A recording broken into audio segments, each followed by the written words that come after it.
Good evening, everyone. I'm going to call the Planning Commission meeting of March 14th to order. Thank you all for being here. Planning Commission is a body that's appointed by the Town Council to make decisions regarding land use policy, applications, developments, anything from a second-story addition to a large housing development to a business office. And we do so based on input from our speakers, based upon town policy, and the discussion that we have among ourselves and by reports that we get from the staff. I'll give you a little bit more explanation about the rules as we go along, but essentially an applicant and everyone with the applicant gets 5 minutes to talk, then anyone who wants to speak on an item gets 3 minutes, and we go from there, and then the Planning Commission will make a decision and make a motion on the particular project. So with that, I'm going to ask Ms. Bailey to do a roll call. Commissioner Seah? Here. Commissioner Bourgeois? Here. Commissioner Smith? Here. Commissioner O'Donnell? Here. Commissioner Talsfor? Here. Vice Chair Erickson? Here. And Chair Jensen. Here. And would you all stand and join me in the Pledge of Allegiance, please?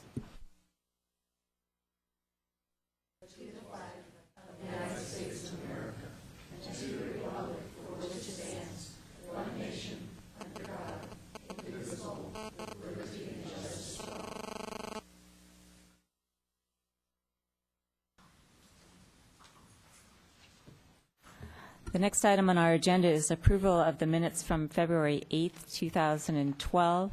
Is there a motion with respect to the minutes? I move to approve as is. Commissioner Bourgeois moves to approve the minutes. Is there a second? Commissioner Seah. I second the motion. Okay, all in favor? Aye. And I'm going to actually abstain because I'm recused off the main item in that, and I think it's appropriate for me to abstain from voting on those minutes, so I'm going to do that. The next item on our agenda is to summarize written communications that we've had on particular items that are on the agenda that have been received by us just before tonight's meeting. And we've gotten a desk item on item number 3, which is a conditional use permit application U12-001 Mike's Bikes. We did receive that electronically earlier this afternoon, so if anyone had a chance to read that by electronics, that's great. If not, we have it before us. Also, item 6, a letter from a neighbor regarding that project. And am I missing any other written communications? Okay. We do have one requested continuance tonight, which is item number 5, 16828 Kennedy Road. The request is to continue the matter until April 25, 2012. Do I have any motion with respect to that item? Commissioner Erickson. I would so move. Is there a second? Second. Commissioner Bourgeois, thank you. It's moved and seconded to continue to April 25th. All in favor? Aye. Aye. Passes unanimously. And the next item is subcommittee reports. All members of the commission, in addition to serving on the Planning Commission, also serve on various subcommittees. Those could be the Conceptual Development Advisory Committee, which listens to potential developments coming to town and gives advice to a developer. It could be the General Plan, which talks about, among other things, the North 40, or housing element, things like that. The Historic Preservation Committee, and all of us serve on those committees.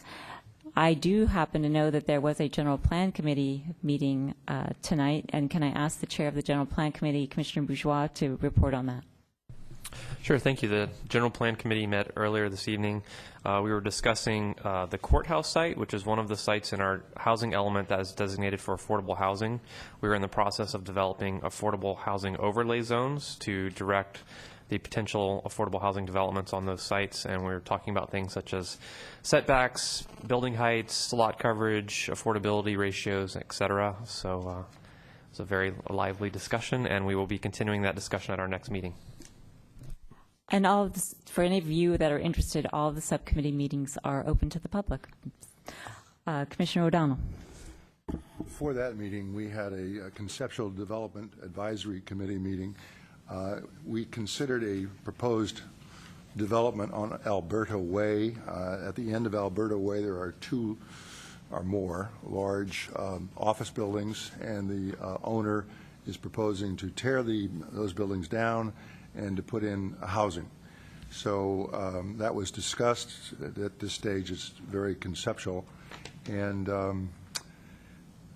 obviously there are no decisions. The members of the CADC simply expressed their opinions on the proposal.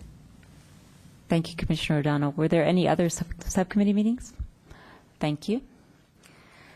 The next thing that we do at our Planning Commission meetings is we allow time, 3 minutes, for anyone who's in the audience who wishes to speak to the Commission regarding an item that is not on the agenda.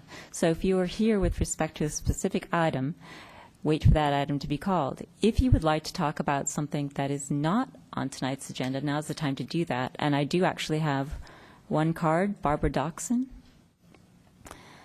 And Ms. Doxson, you have 3 minutes to talk to us about your item. Good evening, members of the Planning Commission. My name is Barbara Dotson, and I live at 239 Marchmont Drive. Excuse me, ma'am. Is your mic on? Because we're having trouble hearing you. What do I have to Or do? pull it down towards you. Okay. Can you hear me? Is that okay? My name is Barbara Dotson, and I live at 239 Marchmont Drive. I'd like to talk to the Commission about problems in our neighborhood because of Hillbrook School's past and likely future violations of its CUP. A wonderful story about Hillbrook School's history appeared in yesterday's Weekly Times. It described the beautiful country day school that my own children briefly attended. For many years, Hillbrook has been a positive presence in our neighborhood. However, recently the situation has drastically changed.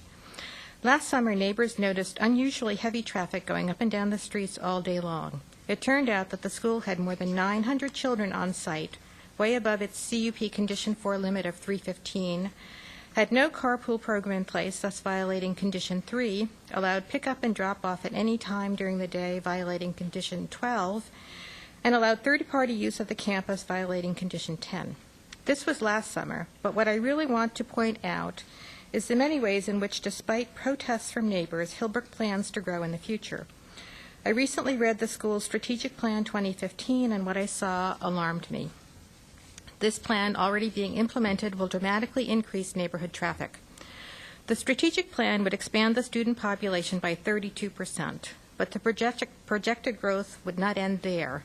The plan would also increase faculty and staff by at least 25% and turn Hillbrook into a conference center, teacher training center, source of recreation department-style after-school activities, and summer campsite for community use. All this means traffic, and more traffic for our neighborhood, which is already inundated with cars during significant periods each day. Hillbrook's strategic plan states that new after-school and summer programs will, quote, enable the school to diversify its revenue streams. The school wants to make more money. Hillbrook is a business and has a right to increase revenue, but the school should not be allowed to increase revenue at the expense of the neighborhood. Hillbrook will add programs and traffic and continue to violate or sidestep its CUP unless steps are taken. For example, a major part of the new teacher training program will, quote, be educational conferences that will make Hillbrook the site for important conversations. These conferences will generate unknown amounts of traffic not countenanced by the CUP. Hillbrook sits on property zoned for residential use. It predates most homes around it, but currently is a non-conforming use of its site. Conferences, large summer camp programs, and traffic-generating after-school programs are not appropriate for this residential location. When the Hillbrook issue comes before you, we urge you to remind Hillbrook of the kind of place it once was and should continue to be, a small country day school that offers a fine education while following CUP conditions and respecting the need of the neighborhood to limit traffic. Thank you. Thank you, Ms. Doxson. You almost made it there. Ms. Bailey, is there a date yet for the Hillbrook application? No, there's not. And the Hillbrook School, in regarding the summer school program, they will not be operating with the same vendor that they used last year. So they will not be doing that summer school program.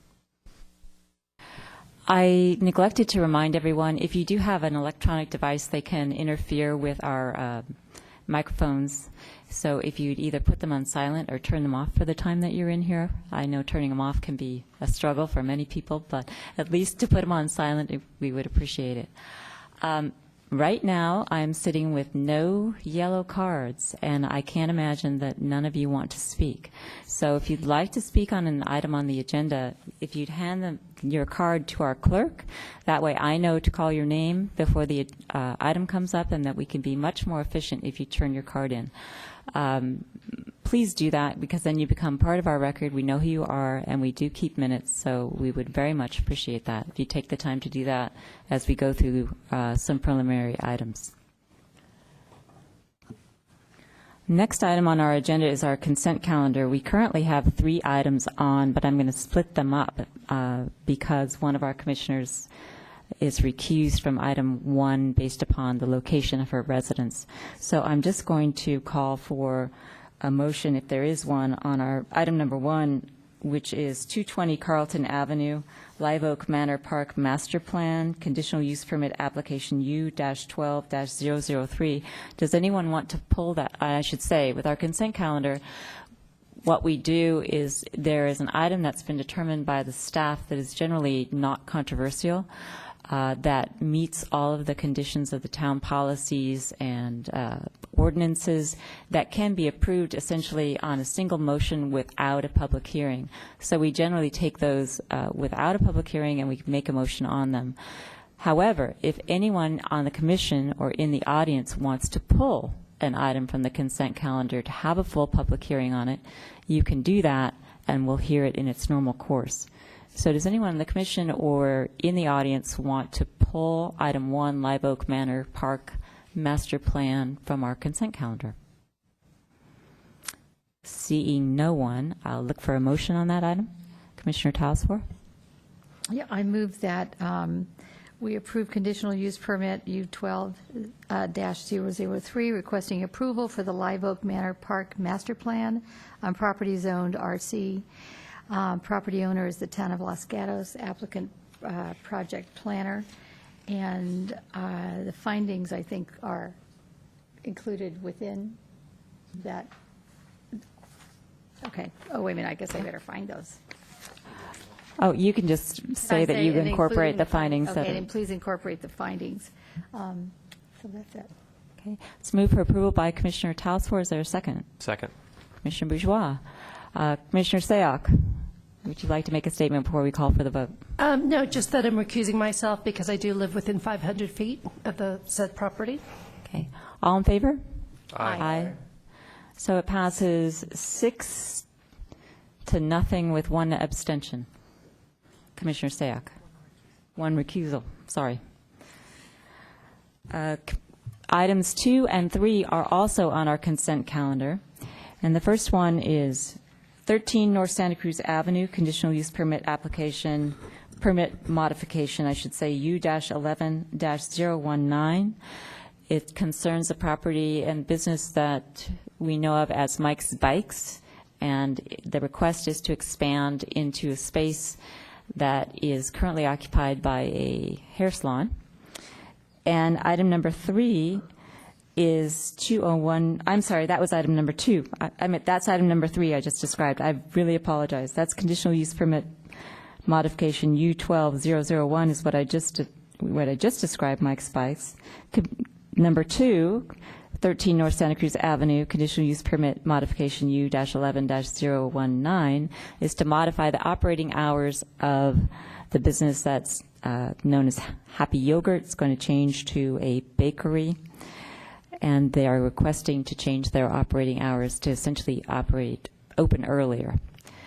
I am going to take those together, and I know that Commissioner Smith has a clarification question regarding item number, and I'm going to get it wrong again, item number 3. But aside from that, is there anyone in the audience or on the commission that wants to pull either item 2 or item 3?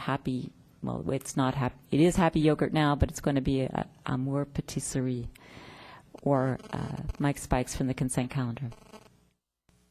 Okay, seeing no one, I know Commissioner Smith, you have a clarification you'd like to get settled on item 3. Would you please do that?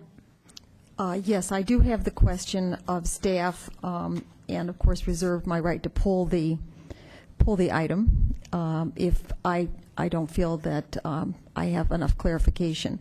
My question, and I actually had posed this, I'm not sure if I should pose this to Ms. Savage, Ms. Bailey, or the town attorney, so I'll pose it, and then one of the three of you can decide to answer it. Mike's Bikes came to Los Gatos as a non-formula retailer. They are now a formula retailer because they have more than 7 stores. They occupy 1 space. They want to expand that space into a non-retail space, and therefore that space would then become formula retail.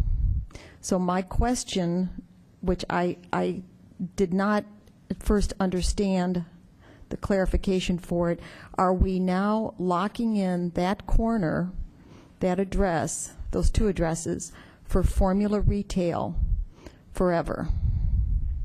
And I believe, Ms. Bailey, that's how I phrased it to you before as well.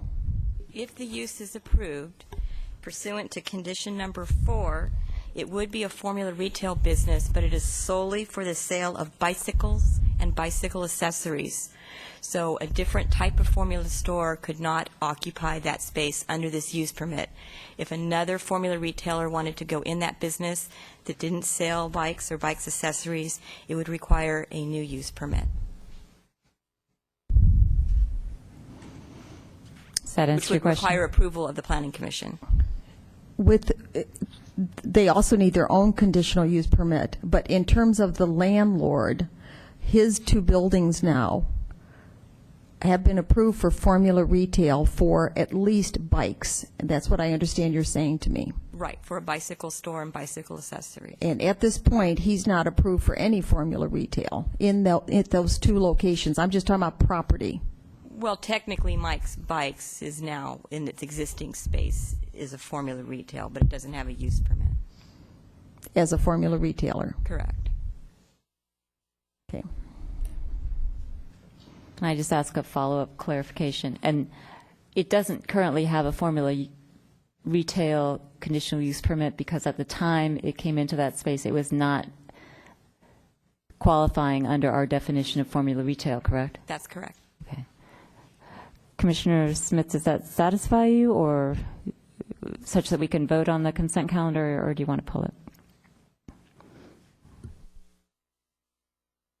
What I wonder, I can't wonder, I have to, the clarification is there, Ms. Bailey. I just am concerned that we're setting a precedent for formula retailers to take over another large corner. And I understand what you're saying is it's for bikes only. But it doesn't feel like that's clear enough. Could, Ms. Bailey, would you read the condition? The approval is for a regional formula retail business solely for the sale of bicycles and bicycle accessories. So as I understand that, that's any other type of formula retail would require a full evaluation under the formula retail process, is that right? Any other type, correct? Any other type, right? Okay. Just going to ask one more question. But hypothetically, Toys R Us bicycles could come into that corner. If they only sold bike and bicycle accessories, nothing else. At that corner. Correct. Well, at the space that's Right. subject to the use Okay. permit. Thank you. We seem to have lots of other clarification questions, and Commissioner Erickson had his finger up first, so I'm going to call on him. Then Commissioner Talsforth, then Commissioner O'Donnell. Chair, I would suggest that I would like to enter a motion to adopt item number 2 and at the same time pull item number 3 from the consent calendar if we're going to extend the conversation on it.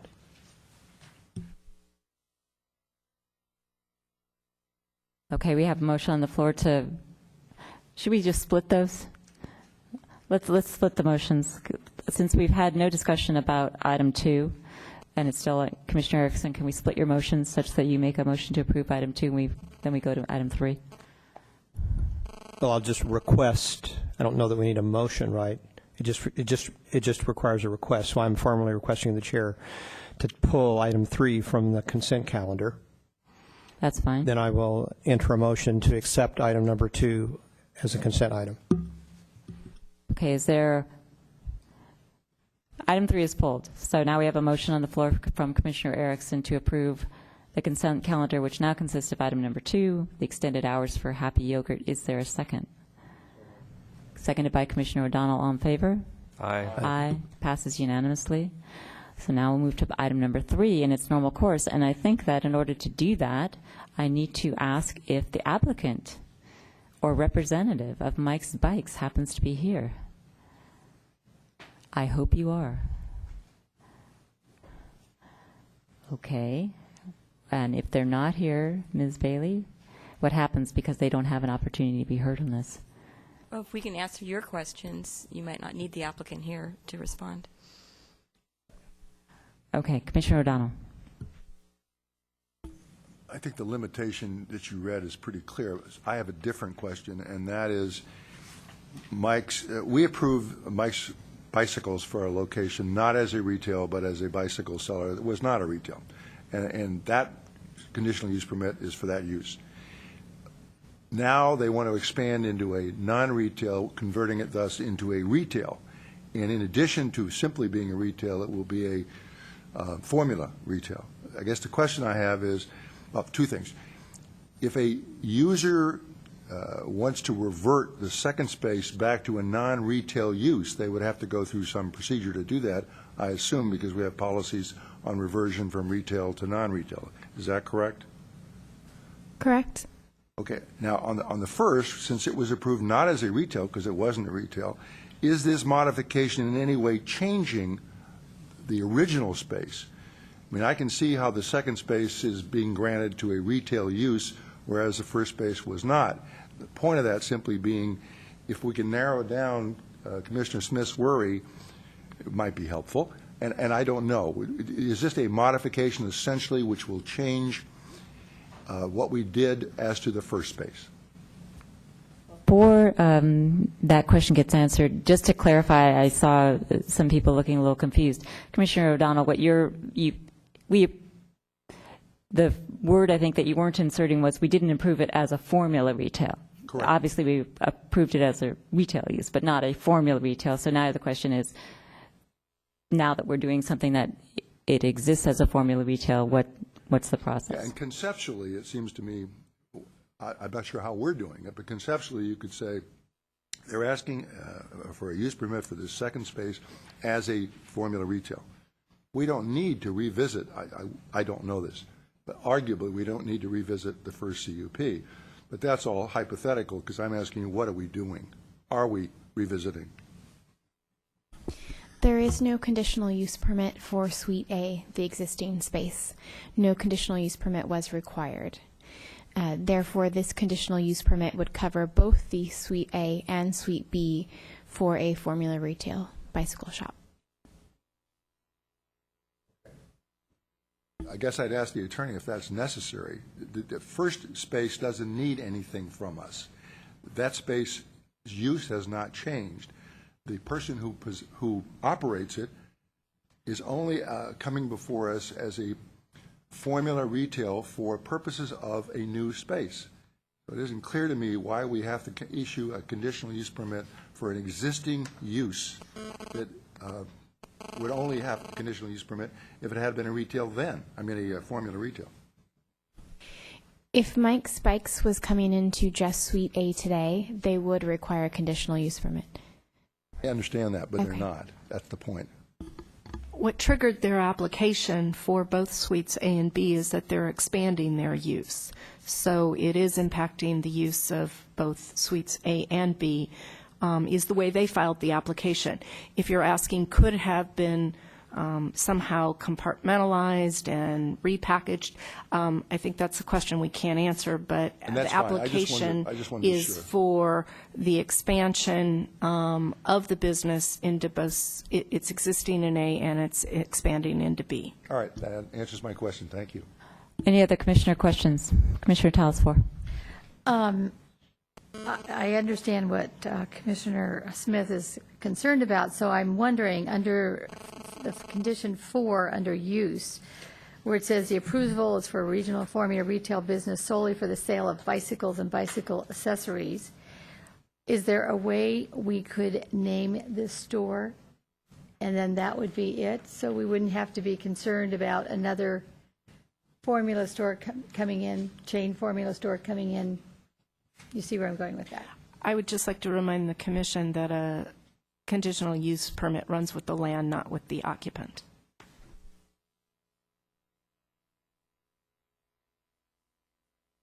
So Commissioner Talsworth, the answer is no. Got that. Are there other questions from the commission? Because we've pulled this from the consent calendar, it is a formal public hearing, so if anyone's become fascinated by this issue while you've been sitting there, even though you weren't here for this, you may fill out a card and come and talk to us about it for 3 minutes if you like to. Would anyone like to do that? Okay, seeing no one, I'm going to close the public hearing, and I'm going to now look to the commission for a motion, and we will, as I reminded you in my preliminaries, we're going to do motion, then discussion, not discussion, then motion. Commissioner Smith. Oh, I thought you had your hand up. Okay. Commissioner O'Donnell. I will make a motion to approve the conditional use permit. And I'm just looking for the findings at the moment. Okay, the findings are as set forth on Exhibit page 2. 6 of the report and Exhibit 2.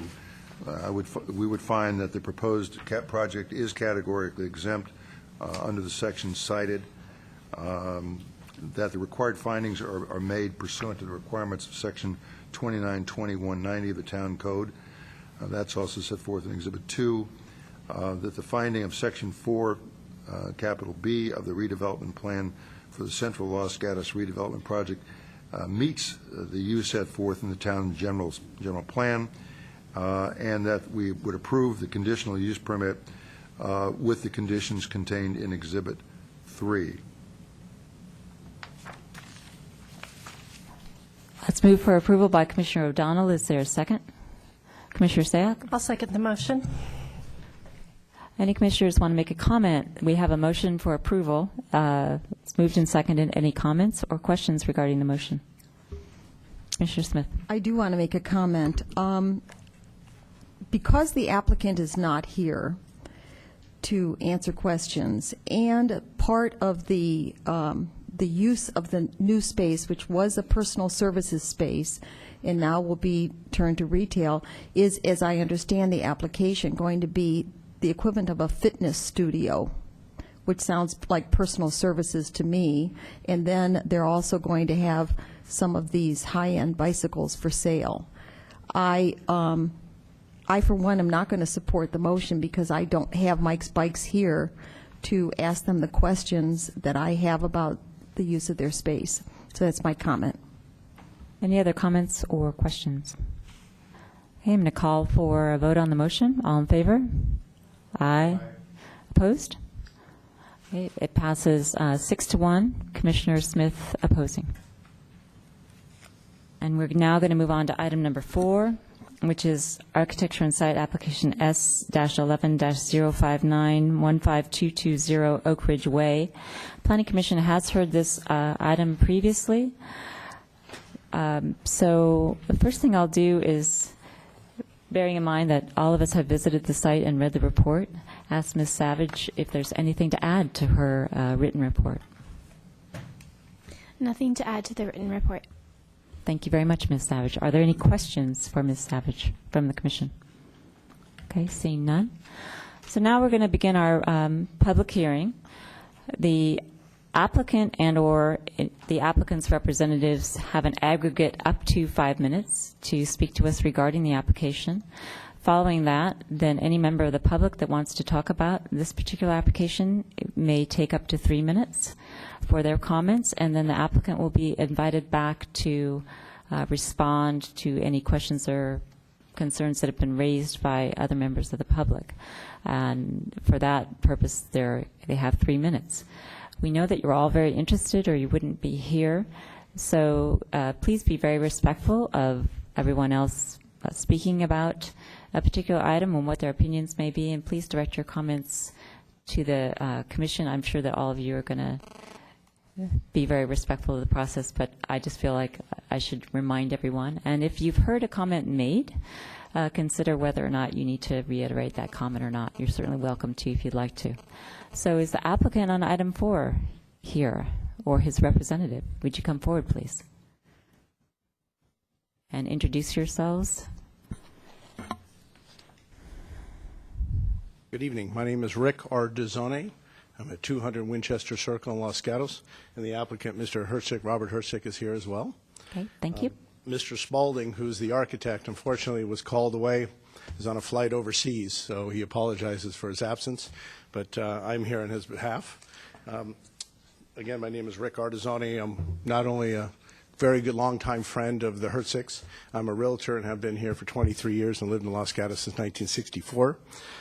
Also had the benefit of being involved in this property as I represented the Herzigs in the purchase. I also represented at the time the Lazarises, who owned at the time the estate behind known as Sunny Ridge, and was part of the sale and was a listing agent on the sale of the guest house next door.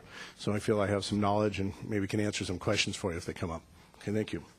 So I'd like to read some comments and things for us. So the direction of the commission was to reduce the mass and bulk of the house. The primary driver of this perception of mass and bulk is the proposed second floor. So we have endeavored to make the second floor as small as possible. The need is to keep 3 bedrooms upstairs, as the Herzigs have 2 small 7-year-old sons, and the need is for to have 3 bedrooms and 2 baths. We've reduced the floor area as much as possible while still keeping this wish. When you compare the original proposal and the revised plans, you can see that all the bedrooms upstairs have been made smaller, and the large walk-in closet has been removed, as well as 1 full bathroom and the laundry room. The second floor has been reduced by 371 square feet. The second floor has been reduced by width of 12 feet and a depth by 4 feet. The overall height of the house has also been reduced by 18 inches. The first floor has been reduced by 101 square feet and the basement by 73 square feet, for an overall total FAR reduction of 545 square feet. The first floor width of the building has been reduced by 3 feet. The first floor height has been reduced by 6 inches. The north side setback has been increased to 17 feet. The south side setback has been increased to 16 feet 6 inches. When you remove the accessory pool bathroom and the basement square footage for the comparison's sake, the revised visible square footage would be 3,717 square feet. Our revised plan is much smaller, and lower second floor is about the same width and height as our northern neighbor's house at 17050 Wild Way. We have also moved the front of the house back 5 feet, from 30 feet to 35 feet. It appears that 4 out of our 5 immediate neighbors do not have an issue with the size of our house. The only one that we are aware of are the trips at 15,000 Oak Ridge. Please see their peekaboo view from their front porch in the winter with no leaves. The architectural view thought it was a good fit for this changing neighborhood. There was an issue with water and drainage. That's been addressed. I believe you have documentation of that, but when the Lazarises divided their lot and created the lot in question as well as the guest house as separate parcels, they put in a complete drain system, and I believe you have documentation on that. If not, we can address those specifics. Privacy concerns from the neighbor in the back, the new owner of what is the Sunny Ridge Estate and was the Lazaris property. We're proposing on our landscaping plan to plant 14 trees along the rear and north property line as shown on the revised landscaping plans. These are very attractive, clean, green and yellowish and evergreen trees ideally suited for this as they grow 30 feet in height and 10 to 15 feet wide. There was a question regarding the easement. There are no proposed structures or trees in this easement. The required on-site parking is outside of the easement. The parking consists of 3 inside and 2 in front of the garages for a total of 5 parking spaces.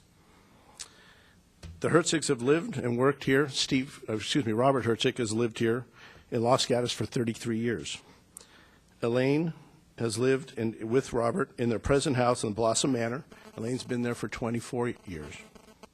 They have 2 twin boys of 7 years old, Jonathan and Matthew, who were born here and involved in the local schools as well as Los Gatos sports teams. They have always been involved with their neighbors and look forward to building their dream home in the beautiful Oak Ridge Way neighborhood. Thank you very much. Thank you, Mr. Artizzoni. Let me see if there's questions for you. Commissioners, are there questions for Mr. Artizzoni or Mr. Herzig? Okay, thank you very much. Thank you. And I'm going to open it up to members of the public. Right now, I only have one card, and that's from Mary Keith Osborne.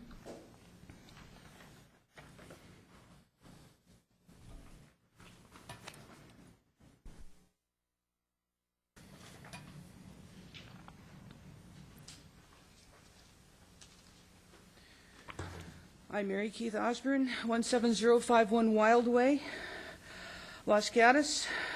I have been a 72-year resident of Vasona Heights subdivision in which the project is located.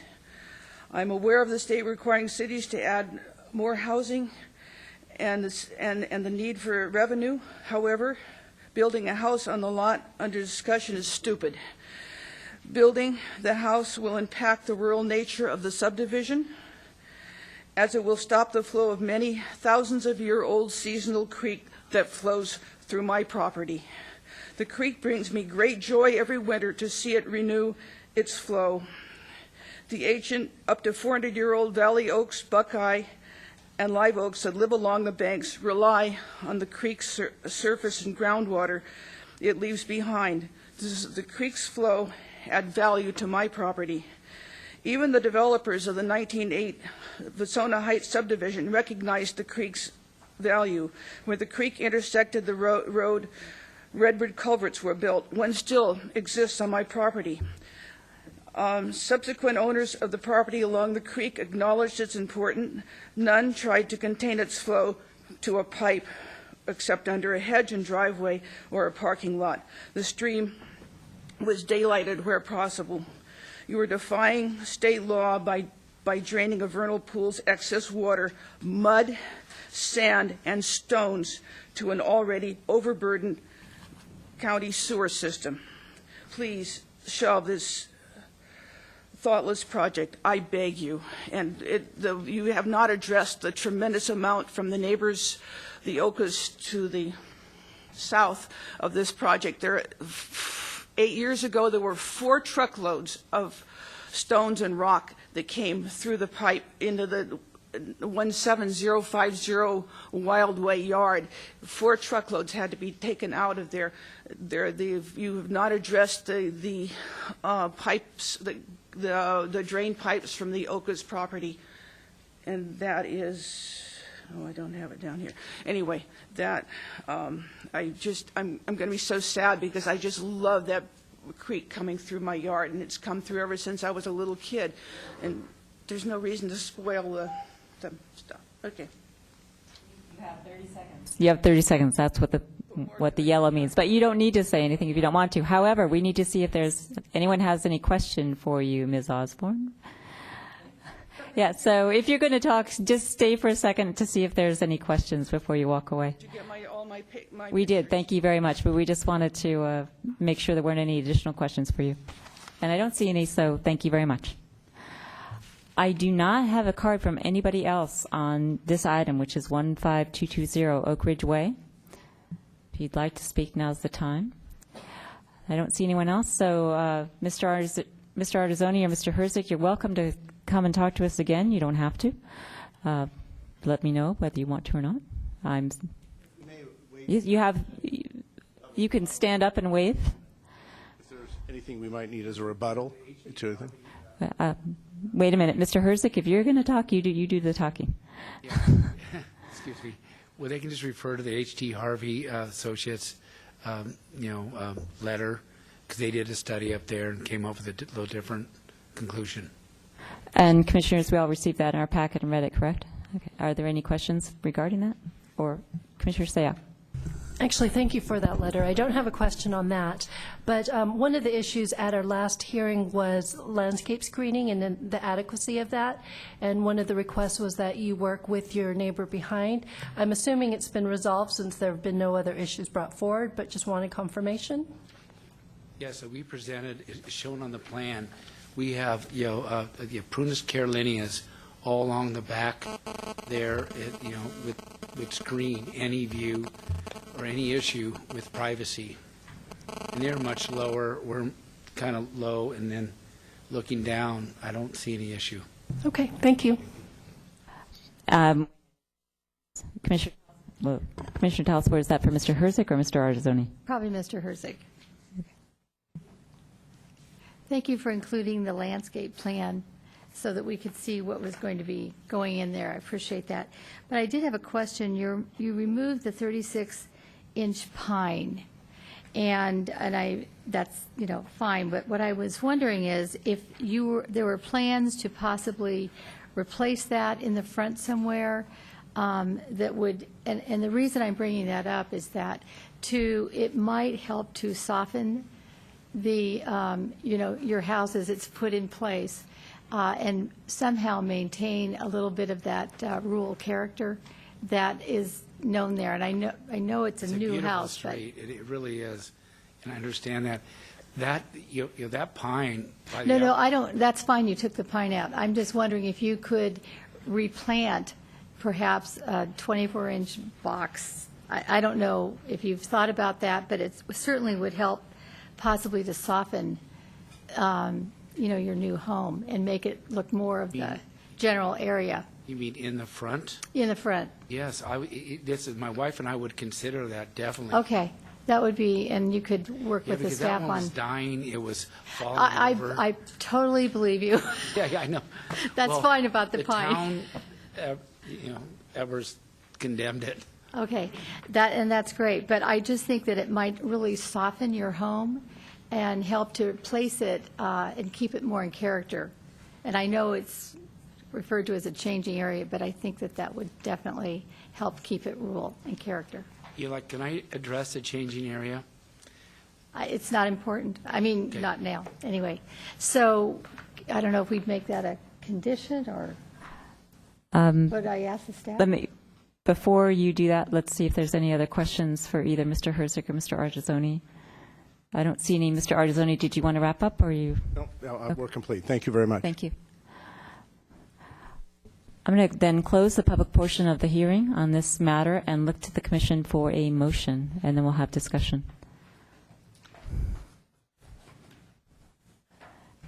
Commissioner Sayak. I'll go ahead and make the motion. I wanted to start off and thank Mr. Herzig and your family for making the accommodations that we asked for at the last meeting. It's always pleasant when the neighbors can resolve some of these issues on their own. The one outstanding issue in terms of the hydrology and the geology of the area, I'm quite comfortable with the H.T. Harvey letter that's contained in our staff report and entered into the record. So given that, I can make the recommendation, make the motion to approve architecture and site application S-11-059 located at 15220 Oak Ridge Way. I can make the findings that the proposed project is categorically exempt pursuant to Section 15303 of CEQA, and those findings are in Exhibit 2. I can also make the required findings that the project is consistent with the residential design guidelines. Again, those findings are in Exhibit 2. I can make the required considerations as required by Section 29.20-150 of the Town Code for granting approval of an architecture and site application. Again, those specific findings are in Exhibit 2, and make motion for approval. Thank you, Commissioner Sayak. Is there a second? Commissioner Talsworth. I'll second that. I would like to add, though, if I may, to the maker of the motion, that we include as a condition, unless it's already in here, I'll have to ask staff. I didn't look for landscaping, but would we put that in as a condition, or And what you're And requesting what I'd is like to that do- a, Well, the owner did say that they would like to consider adding some larger trees in the front to soften the house and also to keep it in a more of a rural character. just before I call on you, Commissioner O'Donnell, is that acceptable to you, Commissioner Sayak, as the maker of the motion? Since it sounded like the applicant had no concerns with that, I have no problem with that. Commissioner O'Donnell? I have a little bit of a problem with it in that I don't really understand it. As I understood the original conversation, the applicant was willing to put in a tree. Right. I've just heard plural trees, so I assume it's one tree. We don't know what kind of tree it is. We don't know where it's going to go. You're saying he can put a tree in somewhere in the front of the house, and that's the addition to the motion. That's fine with me. It's a tree, or if he wants to put in two, that's fine. I wanted to just, whatever he'd like to do to soften it, that's all. But you know what? I was just looking, and replacement trees are here under condition 8. Replacement trees shall be planted. So Does condition 8 satisfy your It concern? would Because we as can long- put it- into the record that Mr. Hurst, your comments that you would like to see a 24-inch box tree used in the front of the house to replace the pine that's been removed, and if that's satisfied by condition 8, perhaps we can move forward that way. You're right. It almost was. The only reason it isn't is that the trees that are going to be planted as screening trees could be considered with number 8. So I would like to additionally add the one tree, 24 box. And I think I have the agreement of the applicant. And Commissioner Sayak, as the maker of the motion? That's fine. And Commissioner O'Donnell, is that specific enough? Yes. Okay. So we have a motion made by Commissioner Sayak to approve, seconded by Commissioner Talsfor with the addition of the 24-inch box tree. So any other comments or discussion with respect to the motion? Seeing none, I'll call for the question. All in favor? Aye. Passes unanimously. Are there appeal rights? Yes, this decision is appealable to the town council. The appeal must be filed within 10 days. There is a fee for filing an appeal, and the appeal forms are located upstairs in the town clerk's office. Did you get that, Ms. Osborne, regarding the appeal? Okay. Okay, we're going to move to item number 6, which is 16380 Oleander Avenue, Architecture and Site Application S-12-002. I currently only have one card on this item, none from the appellant. So if you plan to speak, I'd love to get a card from you. They're located in the back of the benches, so we can have that recorded for our minutes. And either Ms. Davis or Ms. Propp, can you remind me that we take things in a different order when we have an appeal? And I'm not sure if that applies when it's a DRC appeal or not. So is it the applicant who's appealing? We just do it in normal course, even though it's technically an appeal? Yes, the property owner is the appellant. Right. There is an applicant who's different. It was the designer involved with the project is actually the applicant in this case, but the property owner is the appellant, and they speak first, and then anyone else can speak, and then they have rebuttal. Okay, and again, we've all read the report, and I think we understand what the issue is. So, Ms. Davis, is there anything to add to your report before I ask for questions from the Commission? I just wanted to clarify the findings in Exhibit 2 are the findings made by the DRC to approve the application, and the one finding that was added was language regarding the requested waiver to underground utilities. That particular finding is written for granting the waiver, and it's based on the applicant's rationale. So if the Planning Commission decides not to grant the waiver, you would not use that particular language that staff drafted. Questions for Ms. Davis? Ms. Davis, I actually have a clarification question. As I understand our process tonight, we are only considering essentially the added condition of the undergrounding of the utilities, not the house, not the sidewalk, just the undergrounding. That is what has been appealed by the property owner, is that particular condition. However, when an appeal is filed, anything that is part of the application is subject for discussion. Okay. With that clarification, are there any questions of staff? Okay, if not, I will call the applicant/appellant. Mr. Elliott, I presume? That's me. Good evening, Planning Commission members. My name is Jim Elliott, and my wife Dana and I are the property owners. We've lived in Los Gatos for about 7 years. We have 2 young daughters who are in 3rd grade and in kindergarten. Thank you again for your time and your consideration on this matter this evening. I'm not here to debate the letter of the law regarding the demolition ordinance. I'm really here to ask for your consideration of a waiver or possibly a compromise or deferral of the underground utilities requirement. We all understand that a mistake was made when too much sheetrock was removed from the exterior rear wall. So what I'd like to focus on tonight is the spirit of the demolition ordinance. We annexed to the town in good faith and worked meticulously with our architect during the planning phase to stay within the confines of a remodel for a single-story ranch house. It was to our great shock and dismay when we realized our project had been demolished to the point of being considered a rebuild versus the remodel that it truly is.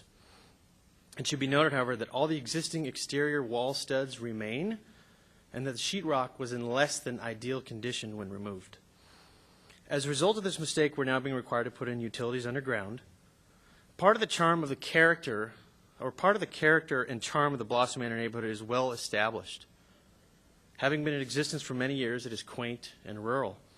More than 99% of the houses, including new construction in county areas, are serviced by above-ground power. The lack of sidewalks and the presence of power poles with power lines add to the rural and rustic characteristics of the neighborhood. Our neighborhood is the antithesis of closely packed stucco tract homes typical of many new developments. My wife and I circulated a petition that was signed by 14 of our neighbors in the immediate vicinity who object to the following. Number 1 is creating noise and inconvenience by trenching through and ruining smooth and well-maintained asphalt to bury a single power line that has been in service for about 60 years. The end result of moving a single power line simply does not justify the means. And number 2 is forcing a change in the aesthetic character of our neighborhood. I understand, again, the letter of the law, but would implore you not to imply it unilaterally and without taking everything into account. In short, I am requesting that you apply the spirit of a remodel by maintaining the aesthetic characteristics of a neighborhood when that was our original intent. We're here because a mistake was made. Plans were originally submitted and approved as a remodel, not as a rebuild. And to be fair, we're not a developer looking to build 50 houses, nor did we conscientiously or consciously scrape our property to the dirt to build a 4,000 square foot monster home. This is a relatively modest and simple 850 foot addition and a remodel where some exterior sheetrock was mistakenly removed, far from the requirement for a substantial remodel that would normally trigger underground power requirement.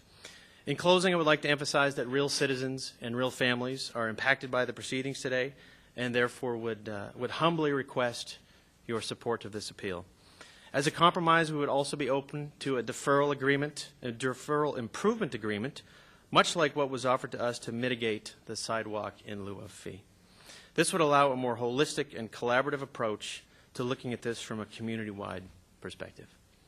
Thank you for your time. Thank you, Mr. Elliott. Let's see if there's any questions for you. Commissioner Bourgeois. Thank you, Mr. Elliott.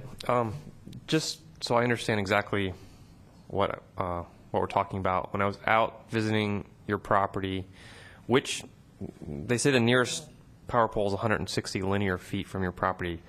There were several power poles around. Can you tell me which one is the closest one that is being questioned? Is it the one across Orange? It's currently serviced by what I understand is a support pole across the street on Orange, but a transformer does not exist there. Okay. So where is the pole located that you would have to connect to? So that's where I'm going to have to turn to my architect. I was not present when PG&E was there. Okay, sir, would you introduce yourself to us for the record, please? Certainly. Mike Rowe, 108 Santa Cruz Avenue. The pole in question is farther down Orange Blossom. about 150, 160 feet down the street. Further away from the intersection? To the south, yes. To the south, yeah, okay. The pole directly across the street was already used for the house that was built under the town jurisdiction. It's also been consumed with climbing ladders, which I understand, talking to the PG engineers, it's required even though they use cherry pickers nowadays. But the poles, they're only allowed to use so many quadrants of each pole, and that one's already been consumed. The other two that are closer to the property do not have transformers, as Mr. Elliott has stated. So the nearest available pole with a transformer is down the street on Orange Blossom. Mr. Rowe, there's been a handy visual put up there behind you. Would you take the microphone with you and show us the property in question and the poles that you're talking about?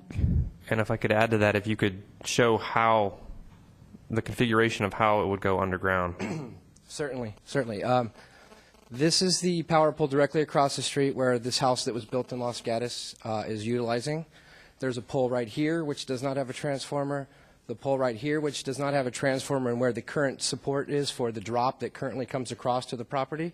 Here's the pole that would need to be utilized, and they would have to come entirely up this here and over into the house underground. So they'd be cutting up the side of the street in front of all these properties, and then across the street into the location of the main panel.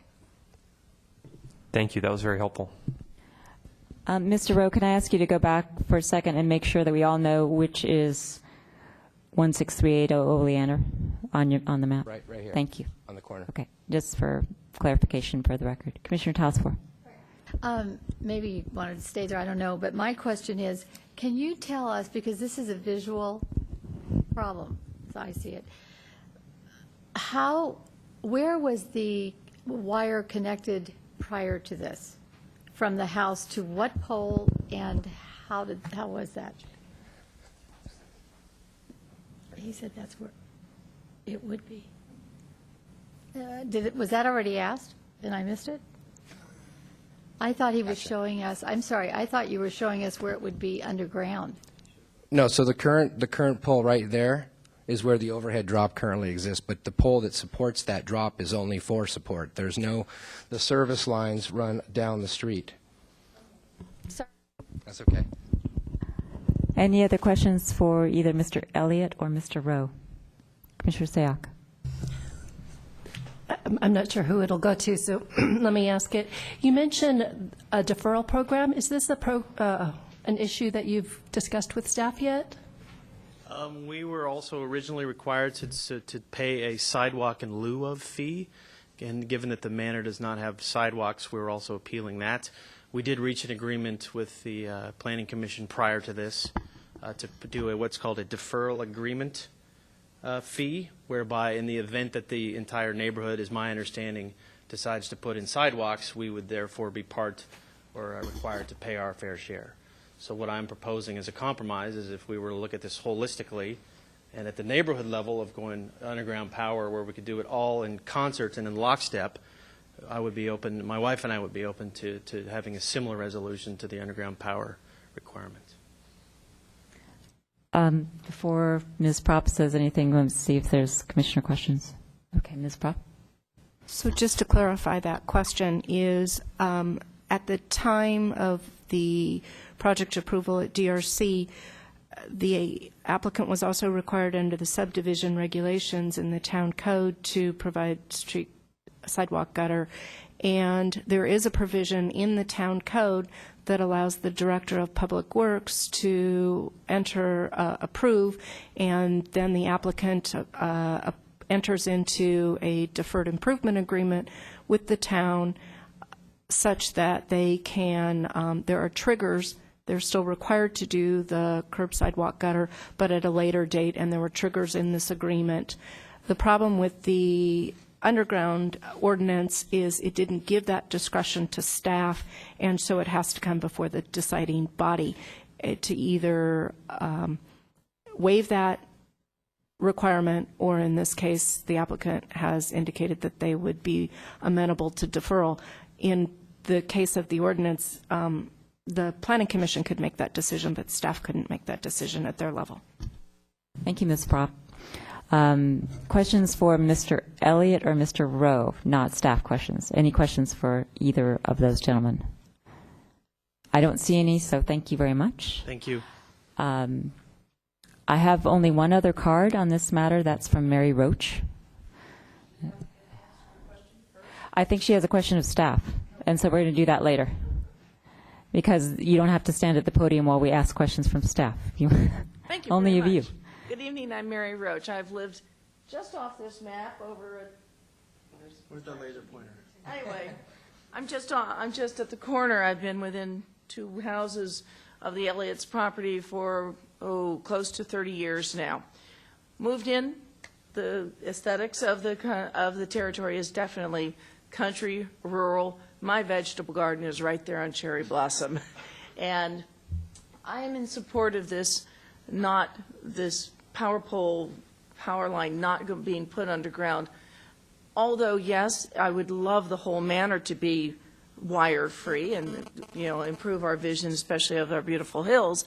But it seems to me that this is a very large burden to put on one property owner. It impacts many properties in the area because it's already torn up the walkway to the house across the street where the pole is, and it was like it just suddenly descended on the people, and I haven't spoken to them about it, but I was appalled. I wouldn't want to come home and suddenly find, several feet of my front walkway to the front door happily dug up without even by your leave or by the way.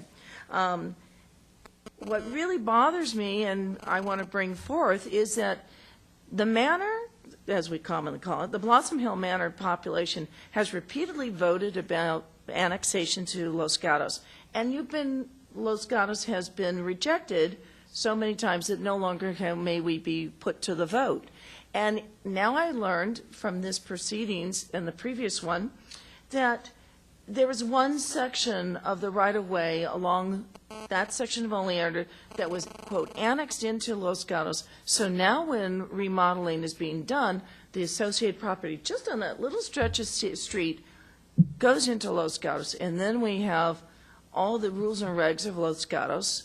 And now my property is within the influence of Los Gatos. And there was never a notice to me that there was a section of the street just 2 houses away annexed into Los Gatos. I am suspicious because it's like creeping around and grabbing 1 inch at a time and then making people pay for sidewalks. It's definitely not in the character of our section of town. And you're making them pay and making them do things for power lines.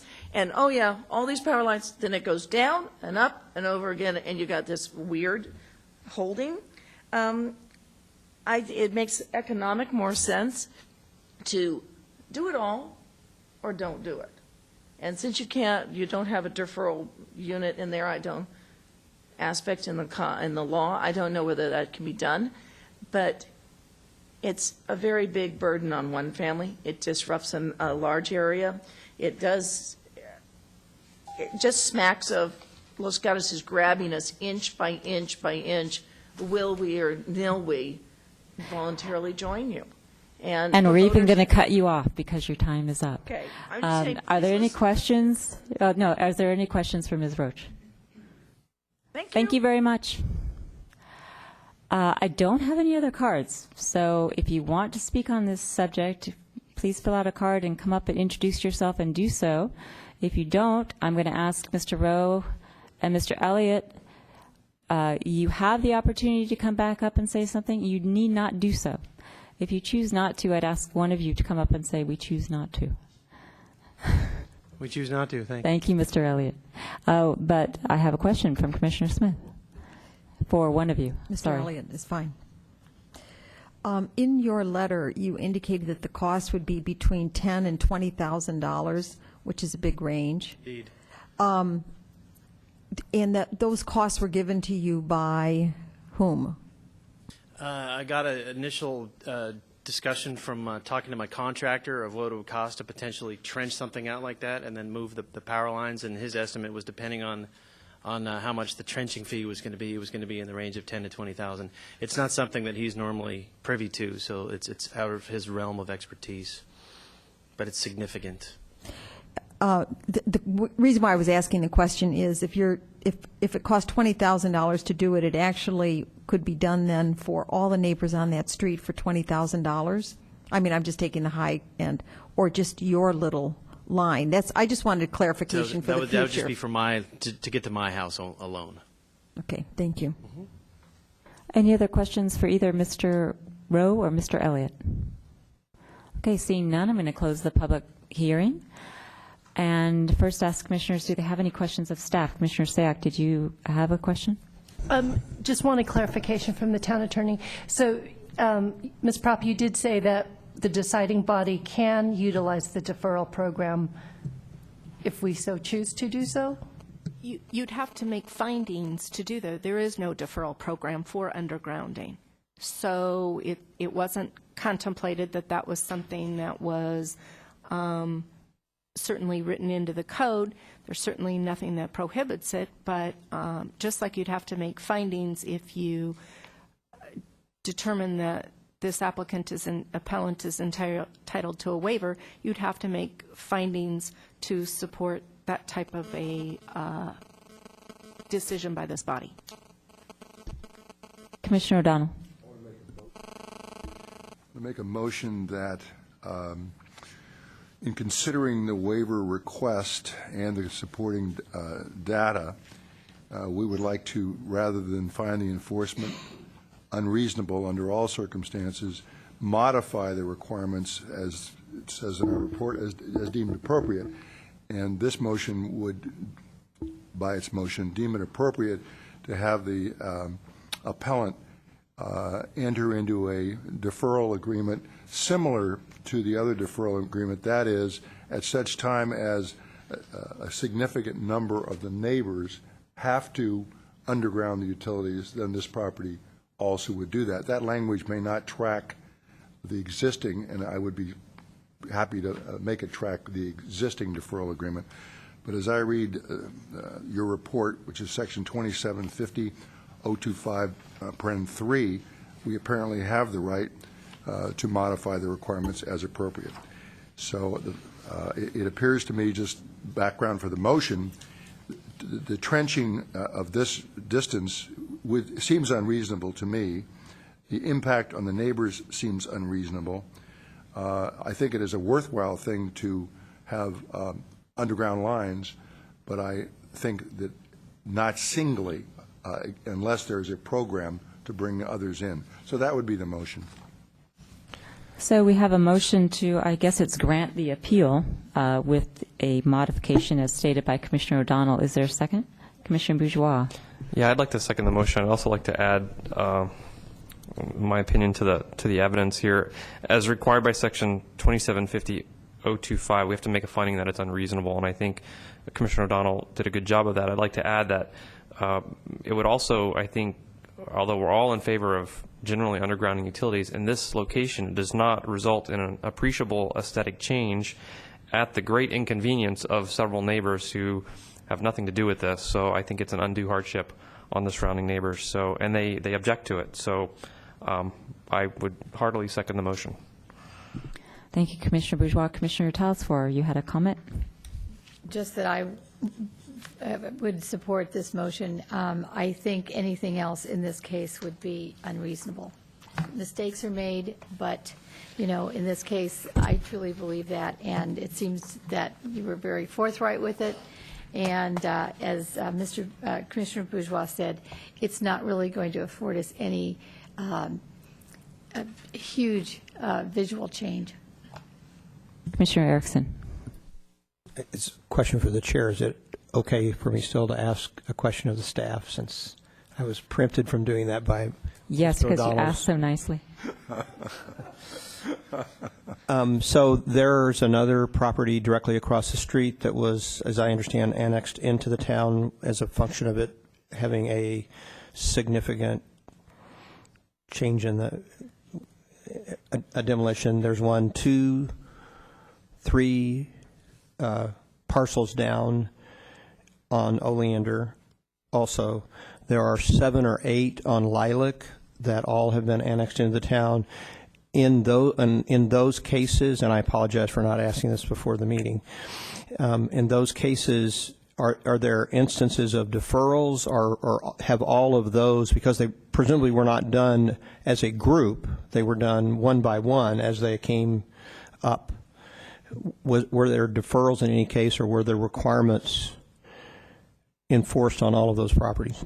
Anytime it's a new residence, if it was a tear down and rebuild of a new residence, it would have been required. And I have not seen any exceptions made in those cases. I know the one directly across the street was a tear down and rebuild, just by having walked by there while it was going on. I don't know that any of the rest of them, I don't believe any of the rest of them were, but so in the neighborhood, we haven't granted deferrals in any other cases. And typically, the town only annexes when it's a tear-down rebuild. It has to be a pretty significant project to require annexation with a project. Otherwise, it would have occurred in the county. And the county apparently has an underground ordinance, but doesn't necessarily apply it uniformly. Because if you drive around the neighborhood, there's a lot of overhead power lines. Commissioner O'Donnell, you had your hand up. Yeah, I mean, the report I read said that had he not taken off some of the siding and the wallboard, or whatever you want to call it, sheetrock, it would have fallen into the proper category. So we knew going in, I believe, what was intended. There was a mistake made. So that's the way I look at it. And I would also say the estimate of $10,000 to $20,000. I had underground in my former house. It was across the street. That's all that had to be done. It cost in excess of $3,000, which is fine. I mean, that's in the town, and eventually that whole block will be. But I'm just saying that the costs sound in the ballpark to me. And to have this gentleman pay $10,000 to $20,000 under these circumstances seems, because of the particular physical situation, very unreasonable. So. We have a motion on the floor to grant the appeal, essentially. Made by Commissioner O'Donnell, seconded by Commissioner Bourgeois. Does anyone else have a comment on the motion? Commissioner Stayak? Just a question of staff. Since there is no deferral program, do we then, assuming this motion gets approved, then staff will work out the details of how that will work? That's correct. Okay. And just for clarification from the Planning Commission and the maker of the motion, is there was a trigger on the other improvements, and I'll defer to the engineers if they recall what those triggers might have been. But if you're in agreement, then we'll make those consistent. Yes, as I understand the triggers, it would relate to other, at such time as more uniformly the requirements for the sidewalks and gutters were to go into effect, then this property would also have to do it. And I'm saying at such time as at least the adjacent neighbors have to underground, then this property would too. Commissioner O'Donnell, and further, as I understood it, you were intending your motion to track the triggers that are in the sidewalk deferral, correct? That's correct. Any other comment on the motion? I actually have a comment. I'm going to support the motion because I think it's reasonable. However, my issue is that I'm a huge advocate of undergrounding, and if we don't start somewhere, we're not going to start. So if every time there's a requirement for undergrounding, everyone comes in and says, well, we have poles, so why do it? We'll never have undergrounding. So I would like us to think about doing something proactive to get undergrounding. So if we grant waivers, which is reasonable in this case, I just don't think we'll ever get undergrounding. That's my problem. But I will support the motion. So, Commissioner O'Donnell. It's my understanding that we do regularly require undergrounding, such as my house, which is was clearly within Los Gatos. And I totally agree with the chair.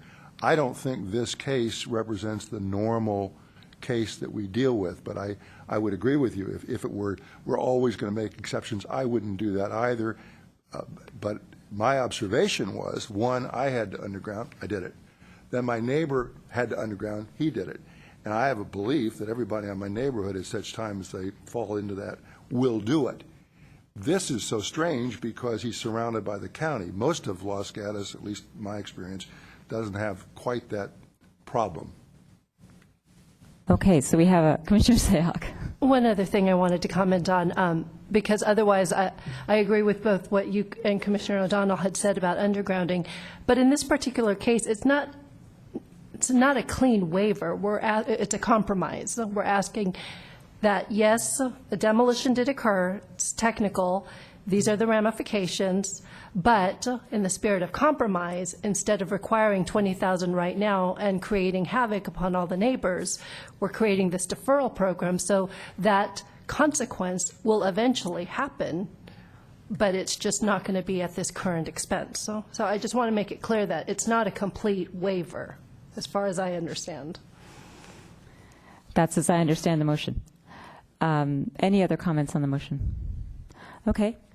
I'm going to call the question then. All in favor? Aye. Aye.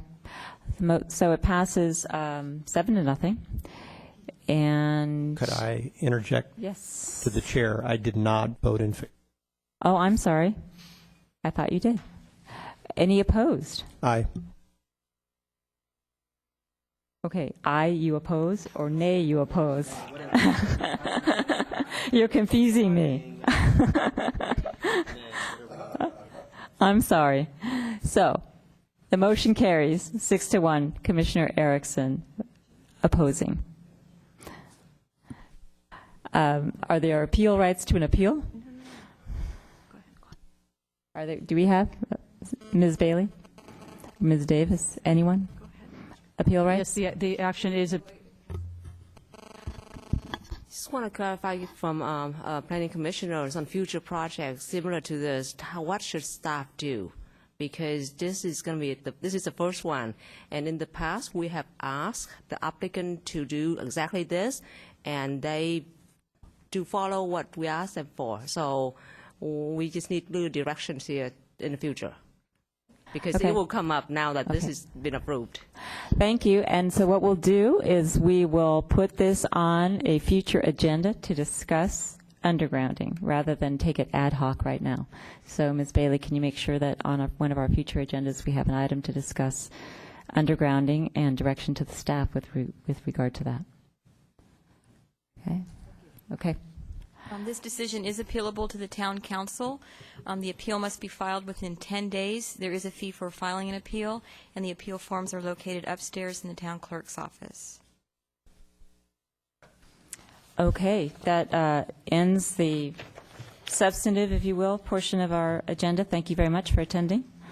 Thank you very much. That's our job. Thank you for coming. Our next item is a report from Community Development Department. Ms. Bailey. Yes, I have some updates from the town council meeting of March 5th. They did some numerous things. One is that the town council did adopt a vision statement for the North 40. I can read it to you, or I can email it to you, whatever you prefer. Well, yeah, let me ask if everybody's read it. It was in the paper. I'm seeing you. nods all around. Okay. And so we're looking at possible dates to schedule the next North 40 Advisory Committee meeting. And at this time, we don't have any information of whether or not Grosvenor will be continuing with the application. And to clarify for members of the commission, I've asked Ms. Bailey to give us regular North 40 updates so that we're all apprised of what's going on or not going on. So we'll make that a regular part of our agenda for those of you that aren't on the General Planner Advisory Committee.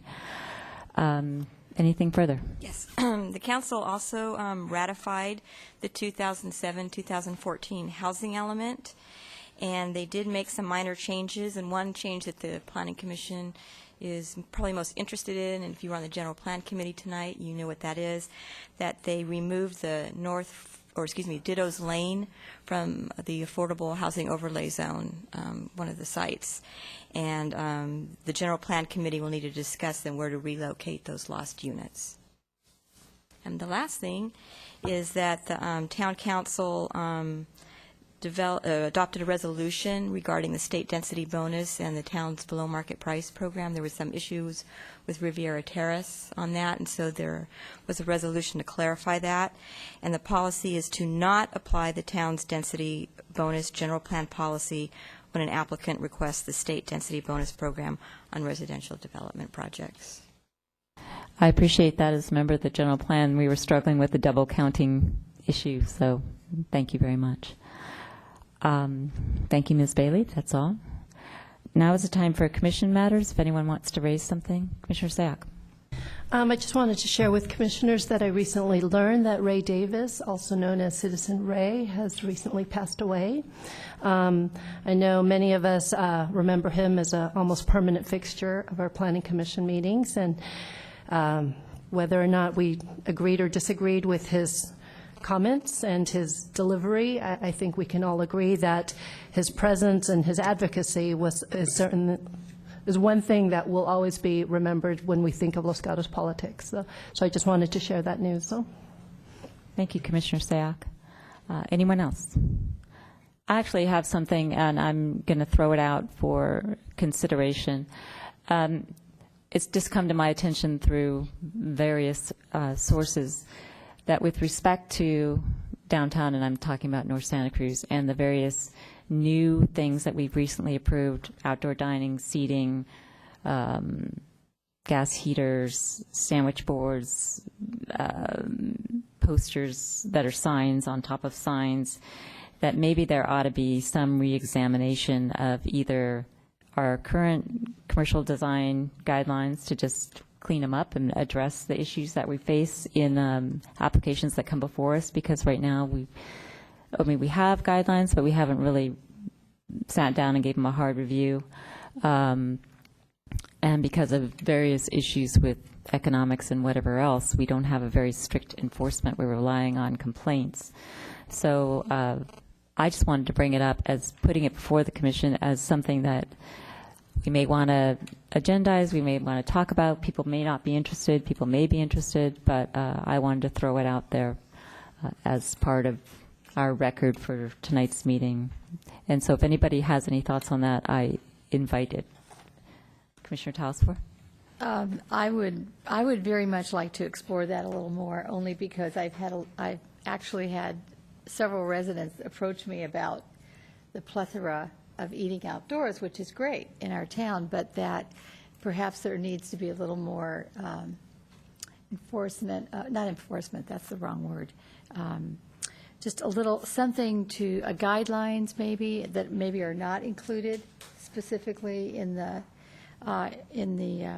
commercial that we have for downtown, especially the historic area, that just would perhaps pull together the variety in some way. You know, and I don't even know what I have to examine that.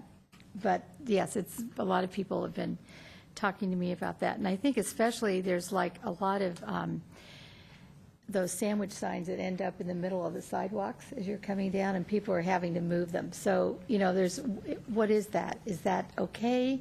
Those aren't. And there's, you know, like there's trays of the A-frames are nail not stuff? permitted, and that's something that's a code compliance issue that we need to pursue. Okay. It's based on a complaint-only basis. So it's just something that we are increasingly seeing. So Commissioner Smith? You know, I'd like to comment that I think there was a relaxation of the rules and regs that are on the books now during the economic downturn, in hopes that those businesses that could find a less expensive way of advertising, maybe posters or banners, could benefit from this relaxation.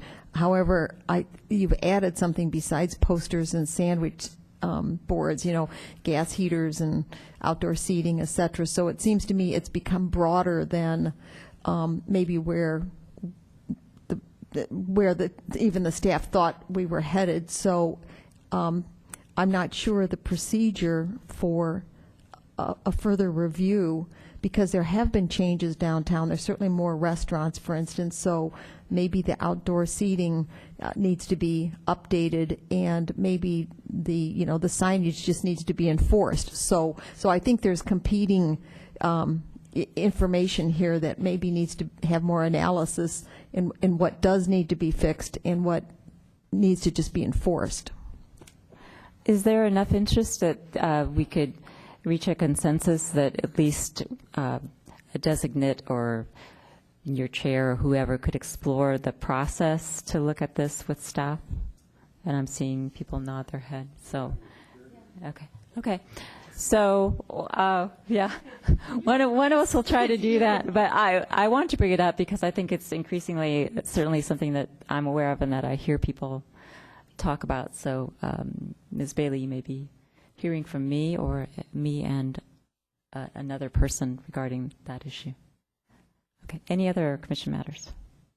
Okay, thank you very much all for a very good meeting, and we're adjourned.